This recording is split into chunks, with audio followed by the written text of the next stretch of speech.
Ay mga katrops. Ayan mga katrops. So nasa Skyway tayo mga katrops. Maulan na naman. May bagyo kaya o low pressure lang? Ayan mga katrops oh. Ito yung Skyway na stage 3 mga katrops, na tagusan na to mga katrops. Dire-diretso na to hanggang ano na to mga katrops, Balintawak, papuntang Bagyo, Tarlac. Yan. Kaya lang may kamahalan din kasi itong bayad dito mga katrops. Hanggang Balintawak at saka dito mga katrops nasa 400 plus yata. Yan, galing ka dito. Umakyat tayo ng Bundya. Tapos kung pupunta ka doon sa may bandang Baguio, Subic, kung dito ka dadaan, Skyway Stage 3. So, ang dulo nito mga katrops, dire-diretso na, doon na sa may toll gate. Pagbaba mo nito, dire-diretso na mga trops, doon ka na magbabayad. Pag exit mo magbabayad, tapos pag ano na naman magbabayad. So hindi tayo pupunta doon mga katrops ha. Hindi tayo pupunta ng Subic o kaya saan man o dito lang tayo dumaan. Mag-exit lang tayo dito dahil mayroon pa tayong idadrop isa. Kaya dito na ako dumaan para madali kasi mayroon tayong oras na kailangan na nandun na tayo. So mas lamang dito yung biyahe kaysa doon tayo sa baba. Kaya ayun, so kailangan kasi mga katros mga 10:30 o mga ganong oras nandun na tayo, alas 10 na. So titingnan lang natin itong mga katrops kasi sana walang traffic, dire-diretso to ang gagawin natin ito mga trops. Dito na tayo sa may ano, sa may Bangbang, sa may SM San Lazaro. So doon na tayo mag-exit. Ayan, buti na lang gumana yung ano natin mga katrops. Gumana yung RFID natin.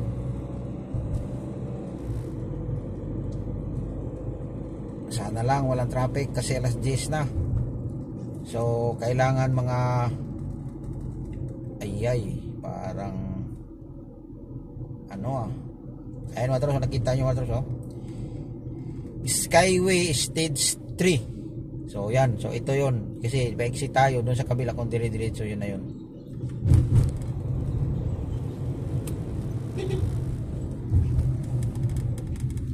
Oops, ayaw, unahan natin mga katrops dahil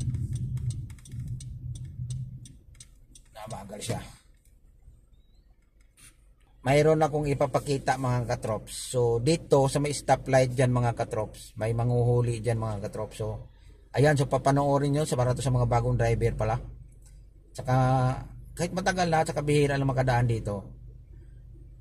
Pag galing kayo dun sa kabila, pabalik dito, pasalubong natin, kailangan, kasi may tulay kasi doon mga trops, akit tayo ng tulay nito, pero doon sa kabilang side na ibig ko sabihin yung pabalik ka dito. So kailangan kung diretso ka mga katrops, huwag kang pipisto sa pinakagilid.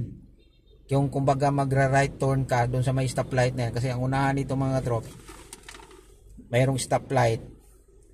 Tapos sabay yun siya mag-go mga katrops. Kailangan pag dumiretso ka, dito ka sa gitna, huwag yung pinakagilid kasi paliko doon pa right yun. Pag doon ka sa gilid mga katrops, tapos dumiritso ka, yan, sigurado yan. 99.999% yan mga trops. Huhuliin ka. Sandali lang mga trops, may tumawag. Hello po. Ayan mga katrops, so may tumawag sa atin mga katrops. Nag-inform lang yun mga katrops kung nabigay na ba. Ayan, so sinabi ko na sa kanya na nabigay na. Kaya yun. Ayan, nag-stop na. Bilis.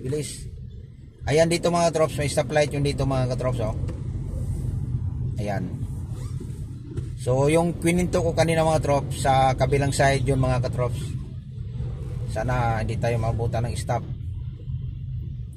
Yan sa kabilang side. May manghuli doon mga katrops. Ayan, buti nakaabot tayo mga katrops. Dito yung sa kabilang side mga katrops ha. Kaya pag makadaan kayo dito, alam nyo na. sayang yung pira, pantubos. Ganun lang mga katrops, bigayan lang tayo sa mga ano pa mga katrops ba, yung mga toxic, mga mayroong nag-aabang. Yan. So share lang tayo sa mga experience sa kalsada mga katrops. So ganun sa lahat ng mga dinaanan ko, isi-share ko talaga sa kanila, lalong lalo na dito. Maraming manghuli, dahil din naman sa hindi din sumunod sila sa sa rules, o kaya hindi rin alam sa mga driver. Sandali lang mga trops, may tumawag na naman. Hello. Ayan mga trops, so confirm na mga trops yung natin na okay na siya. So 100% good. Kasi mayroon kasing mga confidential na mga confidential yun kailangan na ganun talaga yung natin para excuse me, para siyempre may tiwala din sila sa atin. So yan talaga ang pinaka the best talaga mga drops, na mayroon kang receiving copy, mayroon silang kung katulad sa mga ganito na mga na mga di natin alam kung anong nakalagay sa loob sa envelope. Mga confidential na to mga katrops. Kaya ayun, so mahirap na, may issue pa tayo dyan sa confidential. Kaya yan na yung mga katrops. So nagtawagan na pala sila mga katrops na mayroon ding binibigay. So ayun, nagtanong, kaya okay na mga katrops. So baka na po binima sa unang natin, yung drinap natin kanina doon sa may Forbes. So approve na siya mga katrops. Dito din mga katrops, mayroon na naman akong isi-share nito mga katrops. Nasa Lacson Avenue tayo mga katrops. So dito mga katrops, pagdating natin doon, paglampas nito ng stoplight, yung sa sunod mga katrops, mayroong linya dito mga katrops na hindi ka pwede dumiritso. Yung pinakagilid nito mga katrops, yan yung bana yan, kailangan pag nakapisto nakapisto ka sa pinakagilid, may stoplight dito, may stoplight dito, matayo nakita nyo yung stoplight mga katrops, yan palapit na yung Loyola Street. Ayan, kailangan lumiko ka mga katrops dito mga katrops. So yan yung motor yan, tingnan mo sila lumiliko, pero may araw dyan mga katrops na pwede ka lumiko, pwede ka dumiritso. Pero pag dumiritso ka mga katrops, uhuliin ka nila.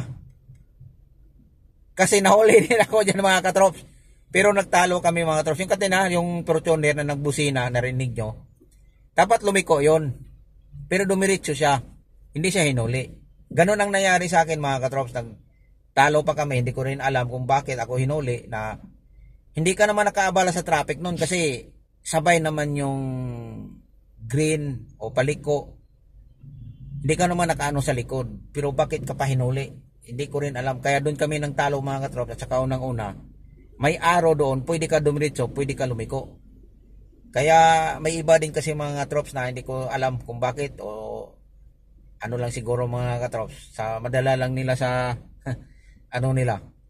Pero sa mga katulad sa atin na mayroon ng mga experience na mga ganon, dapat mga tuwiran din tayo. Kasi hindi naman pwede na ganon ba, ganon, hindi yun.